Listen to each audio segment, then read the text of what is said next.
First, live, local. This is Fox 12 Now.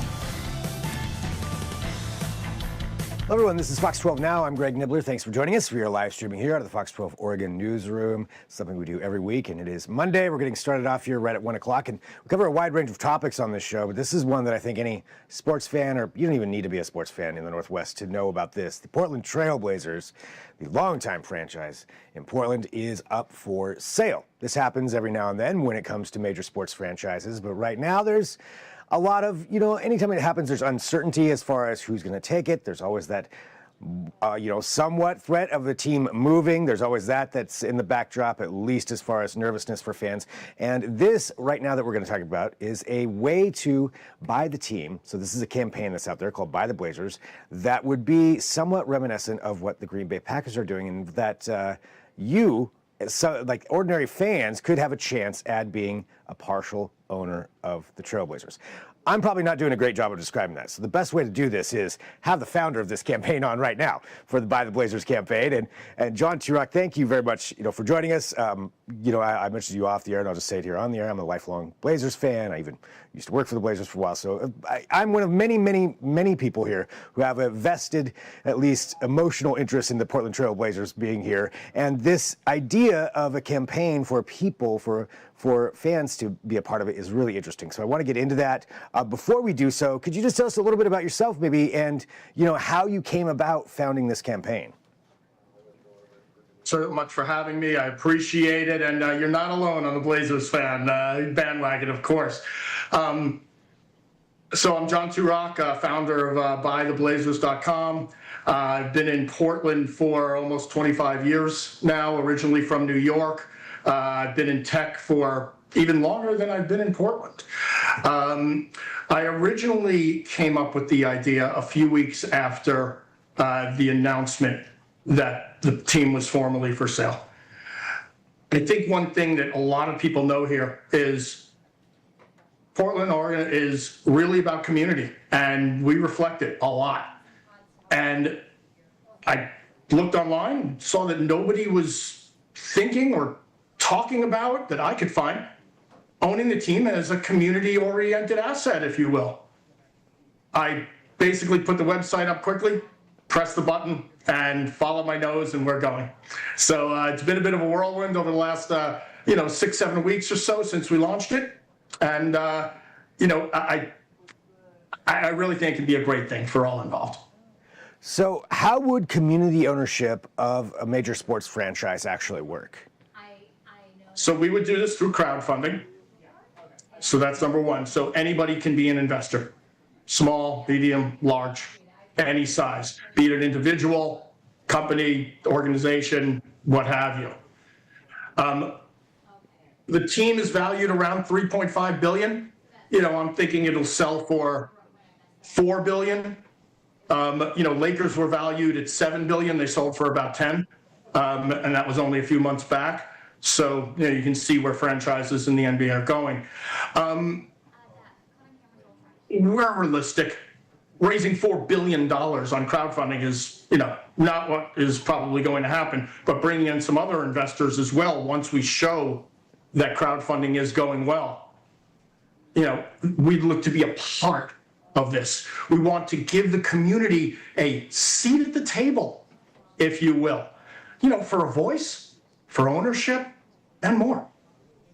So this would be people crowdfunding into there to essentially be, when you look at ownership of a lot of franchises, there's some of them that have a single owner, but a lot of times it's split up between, different organizations, different people, sometimes a major, somebody who has the major stake or whatever. So in the end, this would be, if this were successful, the crowdfunding campaign would then give this community aspect a piece of the ownership. Is that right?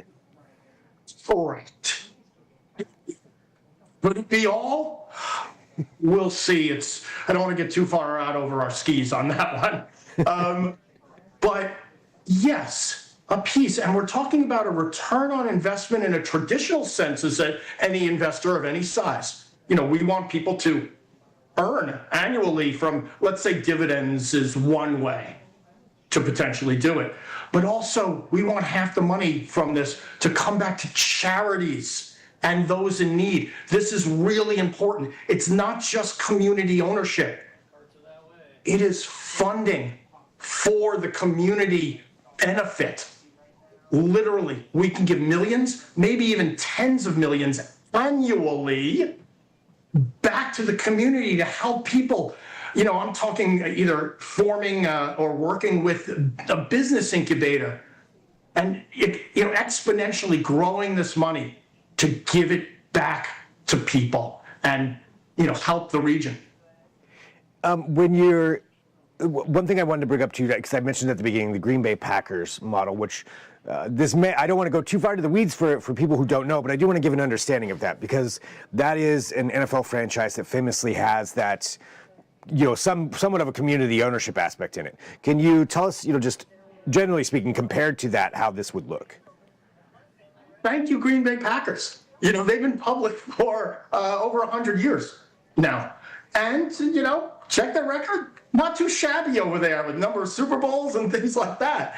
So we don't envision the shares. They are a public company. We don't envision the share approach and model for this, but it's in the conversation to consider. The fans over there and owners, as I understand it, have voting rights. Who gets on the board, things like this. That's all they have, again, as I understand it. We want to give actual earnings, to our people as well as a community seat at the table, as mentioned. What the Green Bay Packers do have, and I think this is beyond reproach here, I think we'd all agree, a pretty good fan following. Supposedly you go into Green Bay on game day, and, it's the whole town, the whole city is at the game, or, maybe tailgating or whatever. It's a way, the community ownership is a way to, in the both short and long term, importantly, get buy-in from people in a figurative, emotional sense, and also a monetary sense. Let me give you one example. Parents with young kids, they make a small investment in this buytheblazers.com community effort. They start bringing their kids to a couple more games. Not only does that help the Blazers in the short term, of course, and they buy a t-shirt for the kids. The kids, in theory now, when they have kids, and for the rest of their life, lifetime value in an economic sense, is decades and decades and decades of long-term return from that, as well as more fans and, of course, the rah-rah part. So when you're talking about I want to go into how this actually works. So the crowdfunding campaign is there right now.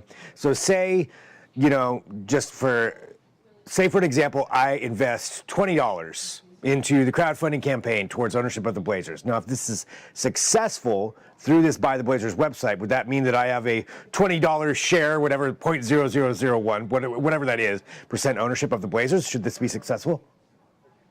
Basically, that's our goal. Right now, buytheblazers.com is taking in non-binding pledges only. So, again, we've been doing this for about 7 weeks. Let's be realistic here. And it's been a whirlwind. But yes, to answer your question, you would own, a fractional share of the team. And with the way we're looking to have it structured, you get on your $20, $10 back a year. So after 2 years, you're breaking even, and everything else after that for you is profit. And we take the other $10 that you'd be earning annually and put it into the community. So this would be something that, in theory, you'd be getting that 50% back every year. And more. Yeah, in perpetuity. So tell us about where you're at right now. I understand you've raised quite a bit here, seemingly anyway, for this start of it. Tell us where you're at right now and what this vision is, going forward here, knowing this has only been going for 7 weeks. Appreciate it, Greg. Thank you so much. We've been raising these pledges, and on Friday, we hit $1 million in pledges raised. Nice milestone. Over the weekend, and just today, we're now at $1.3 million. So not a bad day over day average there over the weekend. We're at the point where we understand that that slice is a fractional amount of what team ownership would be. But it's a great milestone, a really nice starting point for conversations that of a more robust nature with, the estate of Paul Allen, the Blazers, the NBA, etc. And going forward, we're looking for more signups. Pledges are optional. All we want is people to show interest and to show support for this effort on buytheblazers.com. That is a really important goal right now. Where does it get to the point, or what is the goal point where you start actually doing that, talking to, somebody like the Allen estate or to potential other owners out there who would join in on this? We're starting a little, and we would love to, even as soon as next week, start to talk with those, three huge pillars. Again, the Allen family, Blazers, and NBA in more of just a direct fashion instead of the, indirect LinkedIn pal or something like that, So soon, no time like the present. Have any other major investors reached out to you? Affirmative. That you can talk about, yeah. I can't name it or whatever, but we've had pledges from many different states, multiple countries, as far as away as Australia. Remember with the Blazers drafting Young Hansen, it's we're talking global potential here on a business front, right? I mean, there are 300 million NBA fans in China alone. Envision that, a large chunk of that with Blazers hats on, and you really start to have something. And that plays into the investor conversations that we're having. Definitely. Yeah, I don't even think people have wrapped their heads around the young influence that's going to happen here with that. I agree. It's not just a basketball player in that sense. I mean, obviously, look, championship and having him on the court is a good thing. Yeah. But his influence there, it's going to be huge. All right. Well, anything else that you think is important for people to know just about the campaign in general? Appreciate it. Again, the website's buytheblazers.com. We're open to conversations.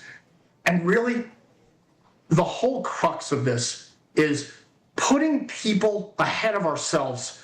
We want to help people. That's why this came about. And we can do a great amount of good here, with the community behind us, and do that amount of good in both a real economic sense and also for the basketball team, mind you, it's circular for many, many years to come. We've got high hopes, and our dreams are right on the cusp of being realized here. So, for all of us. Well, John, thank you very much for joining us to talk about this. Best of luck in this too, and maybe we'll check back in here once some of these other milestones get reached as well.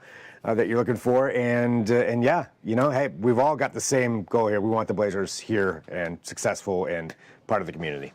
I think that's a pretty common goal. I believe so. I think we can all get behind that one. So thank you so much. Really, really appreciate you. Yeah, thanks a lot. And for everybody watching too, this is Fox 12 Now.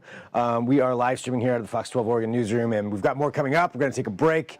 I recommend downloading the Fox 12 Oregon app if you haven't done so. It's a great way to watch live, and you can also share segments. But however you found us, thanks. Coming up at 1:30, we're talking to Amzi about the night sky in the Northwest. It's mostly cloudy here most of the year. Well, now there's a good chance you'll have a chance to see some pretty amazing things in the night sky. So he's going to give us a rundown on that. Jim from Amzi is. And we've got more throughout the afternoon. If there's ever breaking news, this is also the place to go. It is Monday here. Thanks for being with us. I'm going to take a break. I'll talk to you soon. I'm Greg Nibbler. This is